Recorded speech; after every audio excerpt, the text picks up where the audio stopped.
Exam कब होगा, target क्या रखना है, बुक्स क्या रखनी है और हमें क्या क्या पूरे सिलेबस का निचोड़ मैंने आप लोगों को बता दिया। इस टाइम टेबल ऐसे नहीं बनता कि मैंने घंटे बांट लिए। टाइम टेबल बनाने के लिए सबसे इंपॉर्टेंट चीज़ अब मैं बताने, सिलेक्शन होना है तो ये चीज़ तो समझनी ही पड़ेगी आप लोगों को। एनटीपीसी एग्जाम में सिलेक्शन उस स्टूडेंट कट ऑफ कितनी जाने वाली, अभी हम डिस्कशन करेंगे कि इन चैप्टर को आपको कितना टाइम देना है और कैसे कैसे डिवाइड, मॉक टेस्ट लगा के उसका एनालिसिस करें। आप टाइम बचाओगे, स्मार्ट वर्क करोगे, सिलेक्शन के चांसेस आपके अपने नींद को कम करोगे मगर अपना टारगेट पूरा करोगे। हम लोगों को कितना टारगेट लेकर चले कि सिलेक्शन है मोस्ट इंपॉर्टेंट पार्ट, जहां पे सबसे ज्यादा स्टूडेंट गलती करते हैं। जब लास्ट टाइम एनटीपीसी एग्जाम हुआ था 2022 में, तो हमारे इस चैनल से कई सारे स्टूडेंट का सिलेक्शन हुआ था और ग्रुप डी में कई सारे स्टूडेंट का सिलेक्शन हुआ था, क्योंकि मैंने एनटीपीसी के एग्ज़ाम में हर एक शिफ्ट के हर एक फेज़ के जो है रिव्यू लिए थे। कम से कम मैं 2 से 3 हज़ार स्टूडेंट से मिला था, तो पूरा पेपर का अच्छी तरीके से पैटर्न का मुझे पता था, किस तरीके का पैटर्न आ रहा है, क्या चल रहा है एग्जाम में, ठीक है, किस टॉपिक में से ज़्यादा क्वेश्चन पूछे जा रहे हैं। तो लास्ट टाइम जब मैंने स्ट्रेटजी बना के दी थी स्टूडेंट को, तो उससे बहुत ज़्यादा फायदा हुआ था। ग्रुप डी के स्टूडेंट ऑलरेडी 100 दिन की सीरीज फॉलो कर रहे हैं। एनटीपीसी वाले स्टूडेंट जो आप तैयारी कर रहे हैं, सिलेक्शन लेना चाहते हैं, कंपटीशन तगड़ा रहने वाला है। मगर आपके जितने भी डाउट हैं कि कैसे तैयारी करनी है, कौन सी बुक्स लेनी है, कहाँ से टारगेट पूरा करना है, कितना टारगेट रखना है, टाइम टेबल क्या रखना है, क्या स्कोर करना है, क्या चीज़ें बिल्कुल भी नहीं पढ़नी। और लास्ट में आप लोगों के लिए एक बहुत बड़ा मोटिवेशन और एक सरप्राइज है, जो आप लोगों की मतलब जो है ना रातों की नींद उड़ा देगा और आप लोगों को पढ़ने के लिए मजबूर कर देगा। ऐसी चीज़ देखूंगा आप लोगों को, ठीक है। तो एक एक चीज़ करके हम हर एक चीज़ का डिस्कशन करेंगे। वीडियो को पूरा एंड तक देखेंगे तो आप लोगों को बहुत सारी चीज़ समझ में आएंगी। मैं यूट्यूब पे देख रहा हूँ कि बहुत सारे ऐसे लोग हैं जिन्होंने ना कभी खुद एग्ज़ाम दिया और मतलब वो सिर्फ शुरू से या तो पढ़ाते आए हैं, ना कभी सेंटर पे जाके कभी देखा कि पेपर कैसा आ रहा है, बच्चे क्या फील कर रहे हैं, बच्चों को कैसा लग रहा है, ठीक है। और स्टूडियो में बैठे बैठे स्ट्रेटजी बना के देते हैं, 90 दिन की स्ट्रेटजी, 100 दिन की स्ट्रेटजी। मैंने खुद कई सारे एग्जाम दिए, रेलवे के, एसएससी के, ठीक है। मेरे रिजल्ट सारे चैनल पर पढ़े हैं, मैंने सारे रिजल्ट अपने शो कर रखे हैं, जाके देख सकते हो आप लोग, ठीक है। तो मैं आप लोगों को एक एक चीज़ करके आपके जितने भी डाउट हैं मैं हर एक चीज़ का जवाब दूंगा इस वाली वीडियो में। पूरा एंड तक देखना पड़ेगा, चीज़ों को समझना पड़ेगा। 30 सेकंड की कोई रील नहीं है जो आप लोगों को 30 सेकंड में सब समझ में आ जाए, मगर मेरी गारंटी है कि इससे बेस्ट जो वीडियो है आप लोगों को मिलेगी नहीं एनटीपीसी से रिलेटेड। सबसे पहले हम देखेंगे कि एग्जाम जो है वो कब तक हो सकता है, ठीक है, कितना टाइम हमारे पास बाकी है। दूसरा चीज़ हम देखेंगे कि हमें टारगेट क्या रखना है, अपना टारगेट, ठीक है। तीसरी चीज़ हम देखेंगे जो हम अपना टारगेट को अचीव करेंगे वो कौन कौन सी बुक्स को फॉलो कर सकते हैं। अगर आप बुक्स ले रखी हैं तो बहुत अच्छी बात है, नहीं ली अभी तक, अगर आप प्रिपरेशन कर रहे हैं प्रीवियस ईयर कौन सी बुक्स लेनी है उसका डिस्कशन करेंगे, ठीक है। चौथे नंबर पे हम डिस्कशन करेंगे कि हम लोगों को क्या पढ़ना चाहिए, क्या चीज़ें बिल्कुल भी नहीं पढ़नी चाहिए, ठीक है, क्या चीज़ें बिल्कुल अवॉइड करनी चाहिए, क्या पढ़ना चाहिए, क्या नहीं पढ़ना चाहिए, ठीक। उसके बाद हम पांचवी चीज़ जो है अपने डिस्कशन करेंगे हमारा टाइम टेबल कैसे बनाना चाहिए, कितने घंटे हम लोग पढ़ें, जो जॉब करते हैं वो, जो जॉब नहीं करते वो, क्या क्या किस तरीके से तैयारी करनी है उसके बारे में, ठीक है। उसके बाद छठी चीज़ हम जो है इसके बाद टाइम टेबल के बाद अपना जो है डिस्कशन करेंगे कि हमें मॉक टेस्ट कितने लगाने हैं, कैसे लगाने हैं, कहाँ से लगाने हैं, हर एक चीज़ का, ठीक है। उसके बाद नेक्स्ट हम बात करेंगे 7वें नंबर पे अपनी कुछ मिसलीनियस डिस्कशन जो एनटीपीसी से रिलेटेड जो कुछ डाउट हैं स्टूडेंट के उनसे रिलेटेड बात करेंगे कि किसी के डॉक्यूमेंट्स में स्पेलिंग गलत है या इससे रिलेटेड, ठीक है, सैलरी वगैरह से रिलेटेड। और 8वें नंबर पे जो सबसे लास्ट में बात करूंगा ये होगा आप लोगों के लिए मोटिवेशन, जो आपको पढ़ने में मजबूर कर देगा। और ये सबसे इंपॉर्टेंट है जो मैं लास्ट में आप लोगों को बात बताऊंगा, ये सबसे ज़्यादा इंपॉर्टेंट महत्वपूर्ण बात है। तो एक एक करके हम हर एक चीज़ का डिस्कशन करेंगे, आपके सारे सवालों के जवाब इस वाली वीडियो में क्लियर हो जाएंगे। सबसे पहले हम डिस्कशन करेंगे कि एग्जाम कब तक हो सकता है, कितना टाइम है। देखो एग्जाम की जो डेट थी वो आपकी जो ग्रेजुएट लेवल की थी वो अप्रैल की दी हुई थी 2025 की, ठीक है। और अगर हम बात करते हैं 12th लेवल की तो आपकी मई जून में थी, मगर क्योंकि अब थोड़ा सा डिले हो चुका है ऑलरेडी, जैसे कि आप देखेंगे जनवरी में एएलपी की वैकेंसी आनी थी, ठीक है, तो थोड़ा सा पीछे को जो है खिसक गया है। रेलवे का जो एग्जाम का पैटर्न है उसके हिसाब से अगर हम देखें, कांस्टेबल का एग्जाम नहीं हुआ अभी तक, तो सारे एग्जाम थोड़ा पीछे जाएंगे। और अगर हम एनटीपीसी की बात करते हैं तो कोई छोटा मोटा एग्जाम तो है नहीं, एनटीपीसी का काफ़ी बड़ा एग्जाम होता है। तो ये कह सकते हो कि हाँ अप्रैल की लास्ट तक स्टार्ट होने के चांस है, ये मई से पहले स्टार्ट नहीं होगा, ठीक है। हम ये कह सकते हैं कि ये वाला एग्जाम में आपका मई में स्टार्ट होने के चांस है। तो अगर आप अभी भी देखोगे फरवरी, मार्च और अप्रैल और जनवरी के भी 10 से 12 दिन बचे हैं, तो कम से कम आपके पास अभी भी 100 दिन तो बचे हैं, 100 दिन, ठीक है। 100 दिन आपके पास बचे हैं, 100 से लेकर 110 दिन के आसपास। इसमें आप लोग क्या करेंगे कि 90 दिन में हम एक स्ट्रेटजी चलाएंगे अपनी, जिसमें हम लोगों को सिलेबस कवर करके अपनी प्रैक्टिस तगड़ी करनी है। और लास्ट के 10 से 12 दिन जो बचेंगे उसमें सिर्फ और सिर्फ मॉक टेस्ट लगाने हैं, रिवीजन करनी है। इस 10-12 दिन को कंसिडर ही मत करो। आप लोग ये कोशिश करेंगे कि हमें जो कुछ करना है 90 दिन में ही करना है। ठीक है। तो पहली चीज क्लियर हो गई आप लोगों को कि एग्जाम कब तक होगा, कम से कम 100 दिन है जिसमें से हमें 90 दिन के आसपास तैयारी करनी है। दूसरी चीज है टारगेट कितना रखना है हम लोगों को। देखो आप सभी लोग जानते हैं कि 100 नंबर का पेपर आता है, जिसमें मैथ्स जो आएगी 30 नंबर की आएगी, रीजनिंग जो है वो आपकी 30 नंबर की आएगी, उसके बाद जो जनरल अवेयरनेस है वो आप लोगों की 40 नंबर की आएगी। तो हम लोगों को कितना टारगेट लेकर चले कि सिलेक्शन हो जाए। बहुत सारे स्टूडेंट प्रीवियस से कट ऑफ दे के कंफ्यूज हैं, क्योंकि पता ही नहीं लोगों को कि नॉर्मलाइजेशन कितना हुआ था, कितना ज़्यादा नॉर्मलाइजेशन भी हुआ था। CBT 1 जो होता है वो क्वालिफाइंग नेचर होता है। तो आप लोग पहले ये टारगेट ला के चलें। ऐसा नहीं करना हम लोग सोचेंगे 90 नंबर ले आए, 95 नंबर ले आए। हम कोशिश करें कि हम जब मॉक टेस्ट लगाएंगे तो 90 दिन में हम इतना अचीव कर लें कि 75 से 80 नंबर तक हमारे आ जाए। अगर किसी को लगता है कि ये 75 से 80 नंबर जो है बहुत ज़्यादा हैं, तो मैं आप लोगों को बता दूं कंपटीशन बहुत ज़्यादा तगड़ा है। टेक्नीशियन ही कट ऑफ देख लेना, आपको खुद समझ में आ जाएगा बच्चों की तैयारी कैसी है। ठीक है, तो हमें पहला टारगेट रखना है 75 से 80 नंबर लाने का मॉक टेस्ट में, अगर आप एक UR कैंडिडेट हैं तो। ठीक है, बाकी अपनी कैटेगरी के हिसाब से 2-2, 3-3 नंबर कम कर सकते हैं। तो ये हमारा पहला, हम 90-95 का सोचेंगे नहीं, और हम ये भी नहीं सोचेंगे 70-72 नंबर लाने। हम सोचेंगे 75 से 80 नंबर हमारे किसी तरीके से आ जाएं, जिसमें हम ये कोशिश करेंगे कि हमारे मैथ्स में जो है 30 में से कम 25 से 26 नंबर आ जाएं किसी तरह से। ठीक है, 25 से 26, और बहुत मैथ्स में ही आप स्कोर कर सकते हो, मैथ्स में ही आप लोगों को सबसे अच्छा स्कोर कर सकते हो। ठीक है, और रीजनिंग में कोशिश करेंगे कि रीजनिंग में भी हमारे जो है 25 से 26 नंबर के आसपास आ जाएं। अगर रीजनिंग में 25-26 बन जाते हैं तो बहुत अच्छी बात है। ठीक है, और इन 40 में जनरल अवेयरनेस में हम कोशिश करेंगे कि हमारे 23 से लेकर जो है 27 से 28 नंबर तक बन जाए हमारे। ये हमारा पहला टारगेट है, हम इस हिसाब से चलेंगे अपने टारगेट को लेकर। ठीक है, अब बात करते हैं कि अगर हमने ये टारगेट बनाया है अपना, अगर हम इस टारगेट को देखते हैं तो इस टारगेट के अकॉर्डिंग हमारे जो है 75 के आसपास जो है नंबर हमारे बनने लग जाएंगे, और 75 के आसपास नंबर बन जाएंगे। मगर हमें 75 नंबर ये लाने कैसे हैं, इन टारगेट को हमें अचीव कैसे करना है, कैसे कैसे क्या क्या चीज़ें पढ़नी है, उसके बारे में डिस्कशन करते हैं। ठीक है, तो हमें टारगेट हमें पता चल गया कि टारगेट कौन सा है। बुक्स की अगर हम बात करते हैं तो बुक्स के लिए जो है आप प्रीवियस ईयर से बेस्ट कुछ भी नहीं है। उम्मीद करता हूं कि बुक आप लोगों ने ले ली होगी, अगर नहीं ली तो किरण पब्लिकेशन की इन बुक्स को फॉलो कर सकते हैं। मैथ्स की ये वाली बुक, रीजनिंग की इस बुक को, और जनरल अवेयरनेस के लिए इस बुक को फॉलो कर सकते हैं। प्रीवियस ईयर के सारे क्वेश्चन अवेलेबल हैं इसमें TCS के पैटर्न के अकॉर्डिंग। ठीक है, और डिटेल सॉल्यूशन भी हैं। डिस्क्रिप्शन में लिंक डाल दूंगा, वहां जाके चेक भी कर सकते हो। यहाँ से आप लोग अच्छी तैयारी कर सकते हो, इसमें कोई दिक्कत नहीं है। मैंने भी जो है किरण पब्लिकेशन की ही पढ़ी थी, कोई दिक्कत नहीं थी। मेरी स्टार्टिंग की वीडियो भी देख सकते हो आप लोग जाके। नेक्स्ट बात करते हैं क्या पढ़ना है। ये सबसे इंपॉर्टेंट चीज़ है आप लोगों की, कि हम लोगों को क्या पढ़ें, ऐसा क्या चीज़ छोड़ दें जो हमारा टारगेट अचीव हो जाए। ठीक है, क्योंकि लास्ट टाइम जब एग्जाम हुआ था, ये NTPC के एग्जाम में ये सबसे ज़्यादा ज़रूरी होता है। अगर आप NTPC का एग्जाम दे रहे हो तो आप लोगों को ये पता होना चाहिए कि हम लोगों को क्या पढ़ना है।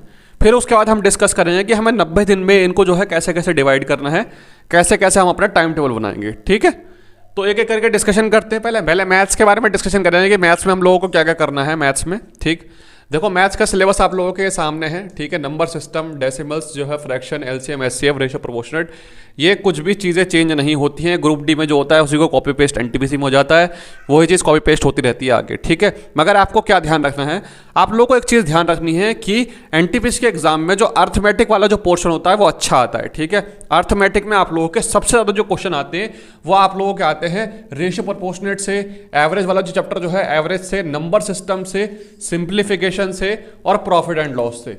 ये जो 4-5 चैप्टर बताए हैं इनको तो सबसे अच्छे तरीके से कर लेना।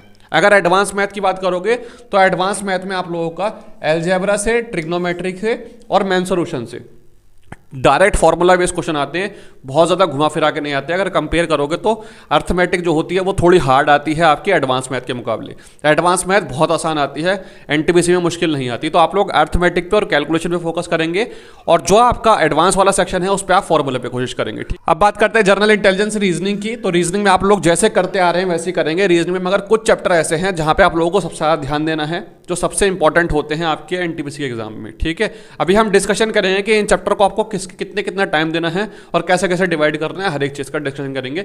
वीडियो लंबी जरूर हो सकती है मगर आपके काम की बहुत ज्यादा है। ठीक, तो रीजनिंग में आप लोग को जो है 3-4 चीजों का ध्यान रखना है।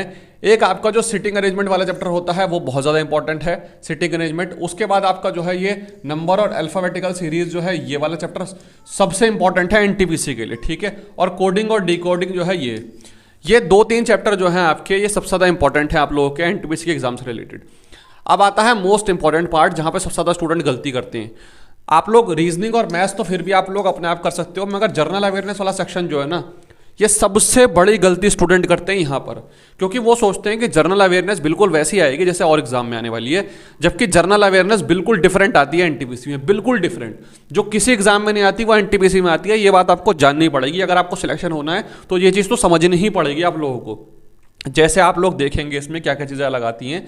देखो इसमें जो होता है बेसिकली, अगर आप करंट अफेयर की बात करते हो, करंट इवेंट की, तो करंट अफेयर में आप लोगों को सिर्फ 5-6 चीज़ें पढ़नी है। करंट अफेयर में आप लोग सिर्फ 5-6 चीज़ें पढ़ोगे। जैसे क्या क्या पढ़ोगे मैं आप लोगों को बता रहा हूँ, आप लोग नोट कर लेंगे। लास्ट ईयर पूरा का पूरा एग्जाम इसी से छप के आया था, ठीक है। जिन्होंने फॉलो किया था आज वो सिलेक्टेड होकर बैठे हुए हैं सारे स्टूडेंट, ठीक। तो देखो कौन कौन से होते हैं। जैसे आप लोगों का स्पोर्ट्स का सेक्शन है, तो स्पोर्ट्स में से बहुत ज़्यादा क्वेश्चन आते हैं आप लोगों के, आईपीएल से रिलेटेड, ओलंपिक से रिलेटेड, ठीक है, वर्ल्ड कप से रिलेटेड, स्पोर्ट्स से रिलेटेड आपके बहुत ज़्यादा क्वेश्चन आते हैं। उसके बाद जो गवर्नमेंट योजनाएं चलाती हैं उससे ज़्यादा आप लोगों के क्वेश्चन आते हैं, योजनाओं से रिलेटेड। उसके बाद आपके जो अपॉइंटमेंट्स होते हैं, अपॉइंटमेंट से रिलेटेड बहुत आते हैं। फिर पर्सनैलिटी न्यूज़ जो होते हैं उनसे बहुत ज़्यादा आप लोगों के क्वेश्चन आते हैं। जैसे मनमोहन सिंह जी का देहांत हुआ था, तो वो फाइनेंशियल मिनिस्टर कौन से टेन्योर में थे, आप लोग मुझे कमेंट करके बताएंगे।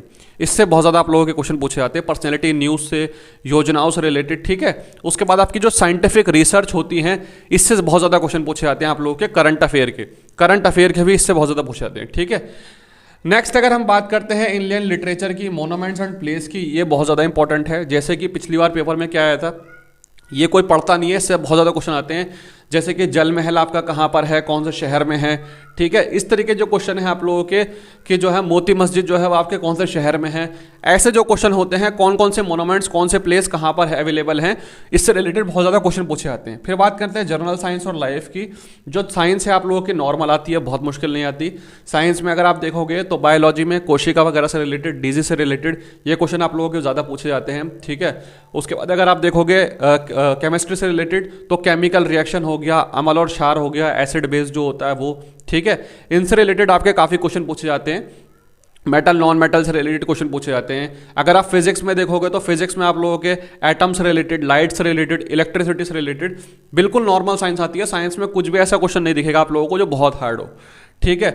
मगर इसमें जो डिफरेंट चीज़ें होती हैं वो कौन कौन सी होती हैं, डिफरेंट चीज़ आप यहाँ देखोगे, डेवलपमेंट, यहाँ पे देखोगे कौन कौन से technology development, space and nuclear programme, ठीक है।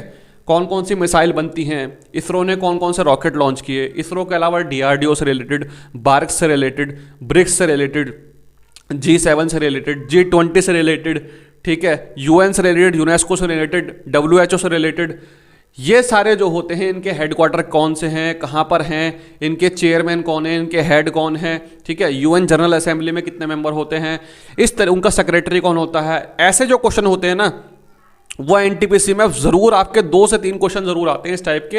वो किसी एग्जाम में नहीं आती मगर एनटीपीसी में आपके जरूर पूछे जाते हैं, ठीक है। उसके बाद आपके इसमें क्या डिफरेंट आता है, कंप्यूटर की जो फॉर्म होती हैं, कंप्यूटर की फुल फॉर्म जो होती है, सीपीयू की फुल फॉर्म, रैम की फुल फॉर्म, रोम की फुल फॉर्म, इस तरीके की जो आपकी फुल फॉर्म होती हैं, या फिर जो शॉर्टकट जो होते हैं, अंडू की शॉर्टकट की क्या होती है, ठीक है, कॉपी पेस्ट की तो नॉर्मल होती है। इस तरीके के जो आपके जो क्वेश्चन होते हैं शॉर्टकट की के, या फिर जो है आप लोगों के फुल फॉर्म जो होती हैं, ये बहुत ज़्यादा पूछी जाती हैं। उसके बाद इसके बाद आता है आप लोगों का जो एब्रीवेशन मैंने आप लोगों को बता दी, जो शॉर्ट फॉर्म होती है, ये सब चीज़ें, ठीक है। Next transport system in India, ठीक है, वंदे भारत जो ट्रेन चली है, या फिर आपकी जो रिवर सिस्टम है, इनसे रिलेटेड क्वेश्चन आप लोगों का आता है। इसके बाद आपका जो आएंगे गवर्नमेंट प्रोग्राम कौन कौन चल रहे हैं, भारत में कौन कौन सी योजनाएं चल रही हैं, कि मोदी जी ने कौन कौन सी योजनाएं चलाई हैं, ठीक है। योजनाएं जो होती हैं इनसे रिलेटेड आपका एक नया क्वेश्चन जरूर आता है। तो ये जो मैंने आप लोगों को टॉपिक बताए हैं ये सबसे इंपॉर्टेंट टॉपिक है, इसको आप लोगों को अच्छे तरीके से ध्यान देना है अगर आप लोगों को जो है नंबर गेन करने हैं। अब बात करते हैं इसके अलावा हिस्ट्री, ज्योग्राफी, पॉलिटिकल साइंस, इसमें क्या आता है। तो हिस्ट्री में आप लोगों को सबसे इंपॉर्टेंट आप लोगों को ध्यान देना है मॉडर्न हिस्ट्री पे, और उसमें भी क्या ध्यान देना है, मॉडर्न हिस्ट्री में आप लोगों को आधुनिक जो आपका इतिहास है उसमें आप लोगों को कांग्रेस के जो सेशन होते हैं, कौन से सेशन में आप लोगों के कौन कौन से प्रेसिडेंट थे, इसके अलावा आपके गवर्नर जनरल, वायसराय से रिलेटेड, गांधी जी से रिलेटेड आपके बहुत ज़्यादा क्वेश्चन पूछे जाते हैं, ठीक है। या फिर जो मॉडर्न हिस्ट्री में जो युद्ध हुए हैं, जैसे आपका द्वितीय आंग्ल मैसूर युद्ध जो था, प्रथम आंग्ल मैसूर युद्ध जो था, ये कब कब हुआ था, ठीक है, प्रथम अफगान आंग्ल युद्ध जो था वो कब हुआ था, इस तरीके के जो क्वेश्चन होते हैं मॉडर्न हिस्ट्री में ये बहुत ज़्यादा पूछे जाते हैं। तो मॉडर्न हिस्ट्री वाला पार्ट सबसे इंपॉर्टेंट है। एंशिएंट हिस्ट्री और मीडिएवल हिस्ट्री इतनी इंपॉर्टेंट नहीं है एनटीपीसी के दृष्टिकोण से जितनी आपकी मॉडर्न हिस्ट्री है। ज्योग्राफी की अगर बात करते हैं तो ज्योग्राफी में आप लोगों के इंडियन ज्योग्राफी जितनी इंपॉर्टेंट है उतनी ज्योग्राफी वर्ल्ड ज्योग्राफी नहीं है। ठीक, तो आप लोग क्या कर सकते हो, हिस्ट्री पे जो है आप लोग ज़्यादा ध्यान देंगे, मॉडर्न हिस्ट्री पे। ज्योग्राफी में आप लोग ध्यान देंगे जो आपकी इंडियन ज्योग्राफी है, वर्ल्ड हिस्ट्री नहीं पढ़ेंगे ज़्यादा, एंशिएंट हिस्ट्री नहीं पढ़ेंगे, वर्ल्ड ज्योग्राफी नहीं पढ़ेंगे। ठीक है, इकोनॉमी में अगर आप देखोगे इंडियन इकोनॉमी में तो आप लोग क्या पढ़ोगे, राष्ट्रीय आय से रिलेटेड, नेशनल इनकम से रिलेटेड, एग्रीकल्चर से रिलेटेड। ठीक है, उसके बाद मांग और सप्लाई जो होता है इसका चैप्टर आप पढ़ेंगे। इसके अलावा जो है आप इकोनॉमी में पढ़ेंगे बैंकिंग से रिलेटेड और मनी से रिलेटेड, मुद्रा से रिलेटेड। ये 5 चैप्टर आप लोगों को पढ़ने हैं इकोनॉमिक्स में। इसके अलावा छठा चैप्टर आप लोगों को कोई सा नहीं पढ़ना, सिर्फ ये 5 से 6 चैप्टर पढ़ने हैं बस। ठीक है, इकोनॉमी आप लोगों की अच्छी तैयार हो जाएगी। पॉलिटी की अगर बात करते हैं तो पॉलिटी में आप लोगों को सारे संशोधन, अमेंडमेंट, अनुसूचियों से रिलेटेड, ठीक है, और जितनी समितियां बनाई गई थी उनके अध्यक्ष कौन कौन थे, जैसे प्रारूप समिति जो थी उनके अध्यक्ष कौन थे, इस तरीके के जो क्वेश्चन होते हैं ये बहुत ज़्यादा पूछे जाते हैं। तो ये आप लोगों का वो पोर्शन था जो बिल्कुल क्रक्स है एनटीपीसी का, सबसे इंपॉर्टेंट पार्ट है ये वाला। अगर आप लोगों को सिलेक्शन लेना है तो ये चीज़ें बिल्कुल करनी पड़ेंगी, ये आप लोगों को जाननी पड़ेंगी। मैंने सारे रिव्यू लिए हैं एनटीपीसी के, वही मैं आप लोगों को निचोड़ बता रहा हूँ सब चीज़ों का। पूरे सिलेबस का निचोड़ मैंने आप लोगों को बता दिया इस वीडियो में। ठीक है, अब सिलेबस को अगर आप लोगों ने निचोड़ लिया है तो हम अगला चीज़ देखते हैं कि हमें क्या क्या चीज़ें क्लियर हो गई। यहाँ तक हमें ये पता चल चुका है कि हमें एग्जाम कब होगा, टारगेट क्या रखना है, बुक्स क्या रखनी है और हमें क्या क्या पढ़ना है। अब हम बात करेंगे कि टाइम टेबल, कि हम किस तरीके का टाइम टेबल बनाएं कि जो हम इसको जो है एग्जाम को क्रैक कर सकें। पहली चीज़, एनटीपीसी एग्जाम में सिलेक्शन उस स्टूडेंट का होगा जिस स्टूडेंट की जीएस में ज़्यादा नंबर आएंगे। ठीक है, मैथ्स और रीजनिंग बहुत बड़ा रोल प्ले करेंगे, मगर मैथ्स और रीजनिंग में उतना डिफरेंस नहीं होता जितना जीएस में आपका डिफरेंस आ जाता है। तो आप लोग किस तरीके से टाइम को डिवाइड करेंगे, आप लोग कम से कम जितना भी आप पढ़ोगे तो आप 8 से 9 घंटे ये कम से कम पढ़ोगे। ठीक है, अगर आप जॉब नहीं करते तो अगर घर रहते हो कम से कम आप लोग 8-9 घंटे पढ़ोगे। बहुत सारे स्टूडेंट बोलेंगे कि भाई ये तो बहुत ज़्यादा है, और बहुत सारे स्टूडेंट बोलेंगे भाई ये तो बहुत कम है। देखो, ये ना बहुत ज़्यादा है ना बहुत कम है, आप लोगों को इतना तो पढ़ना ही पड़ेगा कम से कम। ठीक है, क्योंकि आप लोगों का क्या ये मैराथन है, अगर आप 10 से 12 घंटे पढ़ने की कोशिश करेंगे तो 3-4 दिन बाद थक जाएंगे और डिमोटिवेट हो जाएंगे। और अगर आप कोशिश करेंगे कि मैं 5-6 घंटे पढ़ूं और दूसरे बच्चे की बराबरी कर लूं, तो जिस दिन रिजल्ट आएगा उस दिन आपको दिख जाएगा कि कॉम्पिटिशन कितना तगड़ा है, कट ऑफ कितने जाने वाली है। ठीक है, कट ऑफ कितनी जाने वाली है ये भी आप लोगों को दिख जाएगा, कॉम्पिटिशन तगड़ा रहने वाला है, चाहे तो टेक्नीशियन में देख लेना। तो इस उम्मीद में तो मत रहो कि 5-6 घंटे पढ़ूंगा और एग्जाम क्रैक कर दूंगा। हल्का एग्जाम नहीं है, यूपीएससी के तगड़ा कंपटीशन चल रहा है इस टाइम एनटीपीसी वगैरह में, रेलवे के एग्जाम में। ठीक है, 8 से 9 घंटे पढ़ेंगे आप लोग। 8 से 9 घंटे को आप लोग कैसे डिवाइड करेंगे, पहले आप लोग इसको जो है टाइम में डिवाइड करेंगे, फिर आप लोग इसको टास्क में डिवाइड करेंगे, टारगेट में डिवाइड करेंगे। वो कैसे करना होता है समझ लो ये चीज़ अच्छी तरीके से। सबसे पहले आप लोग क्या करेंगे, आप लोगों के पास 3 सब्जेक्ट हैं, मैथ्स है, रीजनिंग है और आपकी साइंस है। ठीक है, तो आप लोगों को मैथ्स में तो आप लोगों को रोज डेली आप लोगों को 3 से 3.5 घंटे देने हैं मैथ्स में। कहीं किसी भी दिन कमी नहीं करनी, किसी भी दिन कमी नहीं करनी। ठीक है, यहाँ पे जनरल अवेयरनेस कर देते हैं, साइंस नहीं है, जनरल अवेयरनेस है पूरी। ठीक है, मैथ्स में तो आप लोगों को 3 से 3.5 घंटे पढ़ने हैं, रोज डेली देने ही देने हैं, चाहे वो कैसा भी दिन हो आप लोगों को। ठीक है, फिर उसके बाद करते हैं रीजनिंग की। तो रीजनिंग आप लोग जो है 2 घंटे, 1.5 से 2 घंटे दे सकते हैं, 1.5 से 2 घंटे। ठीक है, 1.5 से 2 घंटे आप रीजनिंग दे सकते हैं।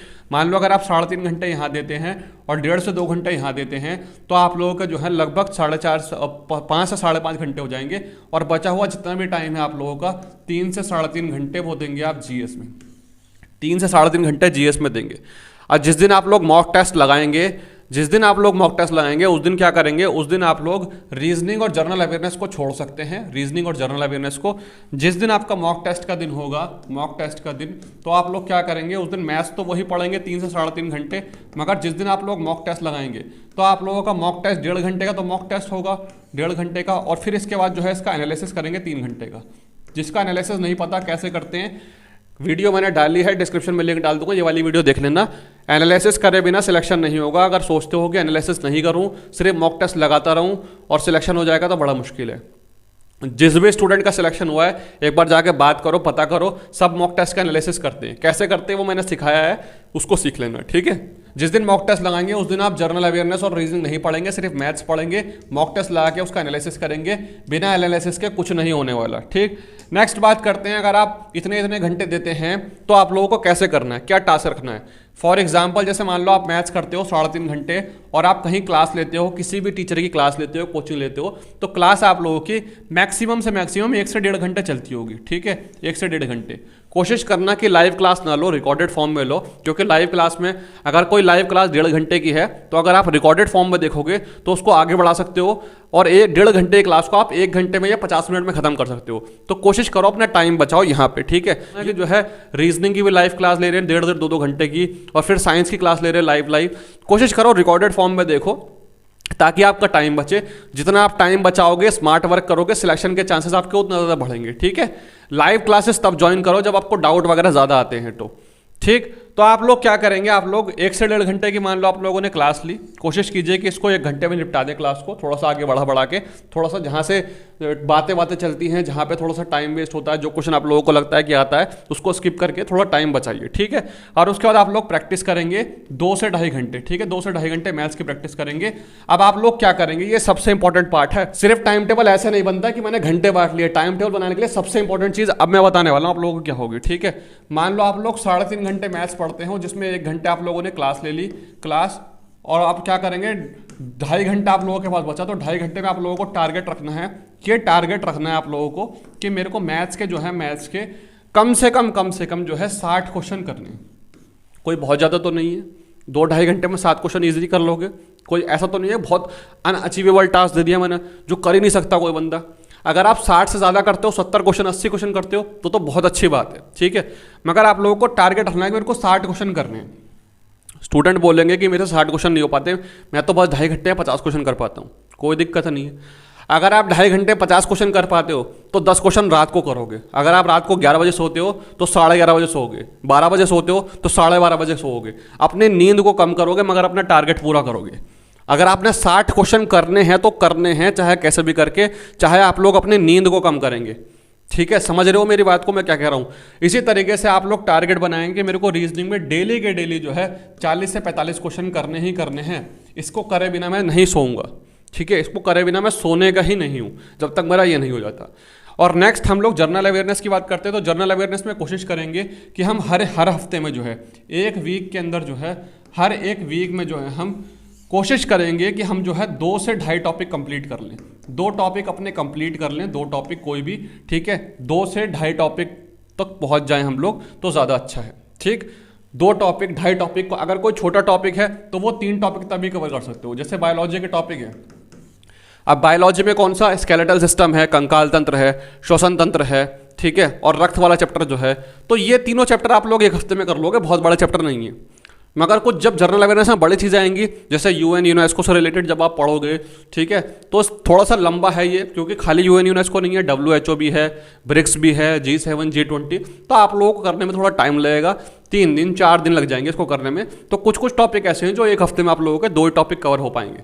तो कम से कम आप लोग 2 टॉपिक करेंगे और ज़्यादा से ज़्यादा 3 टॉपिक तक आप लोग कोशिश करेंगे कि आप लोग इतने टॉपिक जो है कवर करने ही करने हैं इस तरीके से। अब आप लोगों को किस टाइम पढ़ना है, दिन में पढ़ना है, रात में पढ़ना है, शाम में पढ़ना है, ये आप लोग अपने हिसाब से एडजस्ट कर सकते हैं, जिसकी जैसे ही इच्छा हो वैसे कर सकता है, ठीक है। जॉब वालों के लिए मैं अलग से बताऊंगा आप लोगों को जॉब वालों को कैसे करना है। नेक्स्ट हम बात करते हैं कि तो मॉक टेस्ट जो है वो आप लोग टेक्स्ट बुक के परचेज कर सकते हैं। टेक्स्ट बुक से परचेज करने हैं, ग्रेट IQ का कूपन कोड लगा देना, ग्रेट IQ का, आप लोगों को थोड़ा डिस्काउंट मिल जाएगा 12% के आसपास का, ठीक है। तो कूपन कोड लगा के टेक्स्ट बुक से परचेज कर सकते हो। मगर मॉक टेस्ट कितने लगाने हैं, किस टाइम लगाने हैं, ये भी सवाल होता है स्टूडेंट का कि कितने मॉक टेस्ट लगाने हैं। तो कोशिश आप लोगों को करनी है कि हर एक हफ्ते में, एक वीक में जो है आप लोगों को, एक वीक में शुरू में आप लोगों को 1 मॉक टेस्ट लगाना है, 1 मॉक टेस्ट अभी, ठीक है। 1 मॉक टेस्ट, 1 मॉक लगाना है शुरू में, एक हफ्ते में। ज़्यादा मॉक टेस्ट नहीं लगाने, पहले थोड़ा सा सिलेबस कवर करो, कोशिश करो सिलेबस कवर करने की धीरे धीरे। ये रहेगा आप लोगों का कब, स्टार्टिंग के 21 दिन तक, ठीक है। शुरू के 21 दिन तक आप लोगों को पहले कोशिश करनी है आप सिलेबस को ज़्यादा से ज़्यादा कवर करो, मॉक टेस्ट पे थोड़ा सा कम रिलाई करो। जो अगले जो 21 दिन होंगे, नेक्स्ट 21 दिन, इसमें आप लोगों को क्या करना है कि हर वीक में, पर वीक में आप लोगों को 2 मॉक टेस्ट लगाने हैं, 2 मॉक टेस्ट, ठीक है, 2 मॉक टेस्ट, ठीक। और जो आप लोगों के बचे कुछ 50 दिन होंगे, जैसे मान लो 21 और 21 42 दिन हो गए आप लोगों के, तो लगभग 48 दिन बच जाएंगे, 48 डेज। तो आप लोग कोशिश करोगे कि इन 48 दिन के अंदर आप इस तरीके से मैनेज करो कि किसी भी तरह से आप लोग 30 मॉक टेस्ट लगा सको, 30 मॉक टेस्ट, 30 मॉक टेस्ट। क्योंकि मॉक टेस्ट लगाओगे, प्रैक्टिस होगी, धीरे धीरे आप लोगों का सिलेबस कवर होगा, मॉक टेस्ट की स्पीड बनेगी, एनालिसिस करोगे तो पता चलेगा गलतियाँ कहाँ हैं, सिलेक्शन होने के चांसेस बढ़ेंगे।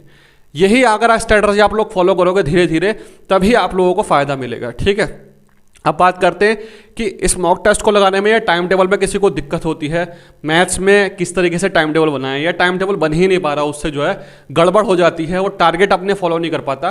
तो मैं आप लोगों को बता देता हूँ एक चीज़ क्या करना है आप लोगों को। एक 100 डेज़ की सीरीज़ चल रही है ग्रुप डी की, 100 डेज़ की। आप मैथ्स और रीजनिंग के लिए इसको फॉलो कर सकते हैं।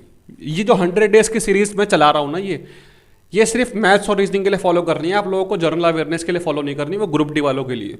मगर मैथ्स और रीजनिंग के लिए आप अगर वो शुरू से शुरू करते हो, डे 1 से 40 सेकंड की एक वीडियो होती है जिसमें मैं आप लोगों को डेली के टारगेट देता हूं कि आप लोगों को ये करना है, आज मैथ्स में ये वाला चैप्टर करना है, इतने घंटे पढ़ना है, इतने घंटे में इतने क्वेश्चन करने हैं, रीजनिंग में ये चैप्टर करना है। 100 दिन में आप लोग जो है मैथ्स और रीजनिंग में तैयार हो जाओगे। 100 दिन में आप लोग इतने तैयार हो जाओगे कि मैथ्स और रीजनिंग में 60 में से आराम से आप लोग जो है 50 से 52 नंबर ले आओगे, क्योंकि मैं आप लोगों को डेली के टारगेट दूंगा। क्योंकि बहुत बार क्या होता है, अगर आप खुद सोचोगे तो कर नहीं पाओगे, मगर जो टारगेट मैं दूंगा वो आप लोगों को अचीव करना पड़ेगा। रोज का टारगेट सिर्फ इतना सा ही होगा। ठीक है, ये चीज़ बहुत इंपॉर्टेंट है। नेक्स्ट बात करते हैं हम इसके बाद लास्ट अपनी कि मिसलिनियस चीज़ें जो हैं कि एग्ज़ाम वगैरह मैंने आप लोगों को बता दिया। ठीक है, डॉक्यूमेंट्स में स्पेलिंग वगैरह अगर गलत है तो कोई इतनी दिक्कत नहीं होती, बाद में ठीक हो जाती है। डॉक्यूमेंट वेरिफिकेशन में कोई ऐसा रिजेक्ट नहीं होता। ठीक है, जो फेक वाले होते हैं, जिनके फेक सर्टिफिकेट वगैरह होते हैं, फेक आपके जो हैं अगर बने हुए हैं, ठीक है, फर्जी जो होते हैं बस वही बाहर होते हैं। जेन्युइन अगर हैं तो किसी भी चीज़ की कोई दिक्कत नहीं आती, बाद में टाइम मिल जाता है। मेडिकल स्टैंडर्ड जो है वो आप लोग अपना चेक कर सकते हैं अपना। मेडिकल के लिए ये वाली वीडियो देख लेना, ये वीडियो मैंने बनाई है, मेडिकल स्टैंडर्ड क्या होता है, किस तरीके से लेते हैं मेडिकल में। नेक्स्ट बात करते हैं मोटिवेशन की। तो भाई आप लोगों को एक चीज़ बताया था, सभी लोगों ने देख लिया होगा कि जो है 8th पे कमीशन जो है वो 2026 से लागू होने वाला है, और पूरी उम्मीद जताई जा रही है कि अगर पहले जैसा ही फॉलो होता है, ठीक है, जैसे पहली बार 7वें पे कमीशन में लगा था, तो सैलरी मतलब इतनी इंक्रीज हो जाएगी ना। जो बोल रहे हैं कि प्राइवेट जॉब में बढ़िया है, सैलरी बढ़िया है, गवर्नमेंट से बहुत बढ़िया है, भाई यकीन भी नहीं कर सकता, अब सैलरी इतनी ज़्यादा बढ़ने वाली है। इससे सबसे बड़ा मोटिवेशन क्या होता है, इंसान क्यों जॉब करता है? सिक्योरिटी के लिए, सैलरी के लिए। मैं गवर्नमेंट जॉब में सिक्योरिटी तो आपको मिल जाएगी, मगर सैलरी भी इतनी बढ़ जाएगी कि ऐसी उम्मीद जताई जा रही है कि जिसकी बेसिक सैलरी 18,000 के आसपास है, ऐसी उम्मीद जताई जा रही है कि 18,000 के आसपास जिसकी सैलरी है, बेसिक सैलरी, ये पे कमीशन लागू होने के बाद अगर जो है कम से कम भी बढ़ेगी तो ये 32,000 से लेकर जो है 32,000 से लेकर ये आप लोगों की 48,000 तक जा सकती है, ऐसी उम्मीद है। ऐसी उम्मीद जताई जा रही है कई सारे रिसोर्सेज से, कई सारे न्यूज़पेपर में इस तरीके की उम्मीद जताई जा रही है कि 18 जो बेसिक पे है 18,000, और जिन लोगों की 18,000 बेसिक पे होती है, जैसे ग्रुप डी में जो लोग लगते हैं उनकी बेसिक पे 18,000 होती है। मान लो ट्रैकमैन जो लगा तो 18,000 लगती है, तो इनकी जो सैलरी होती है वो 40,000 के आसपास बनती है, 40,000 के आसपास। ठीक है, तो अगर आप लोग जो है जब लगोगे तो आप लोगों की सैलरी लाख तक पहुंच जाएगी, बहुत इजीली बता रहा हूं मैं, बहुत इजीली।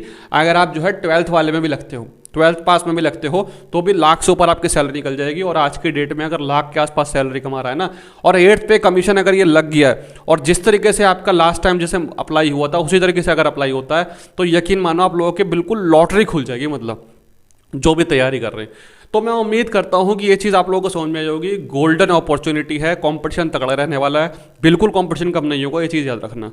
तो समझ में आई होगी आपको चीज़ें। चैनल को सब्सक्राइब कर सकते हैं अगर वीडियो अच्छी लगती है। इसी तरीके की वीडियो के लिए जो है आप इस वीडियो को शेयर कर सकते हैं, लाइक कर सकते हैं। मिलते हैं नेक्स्ट वीडियो में, तब तक के लिए bye, all the best, take care.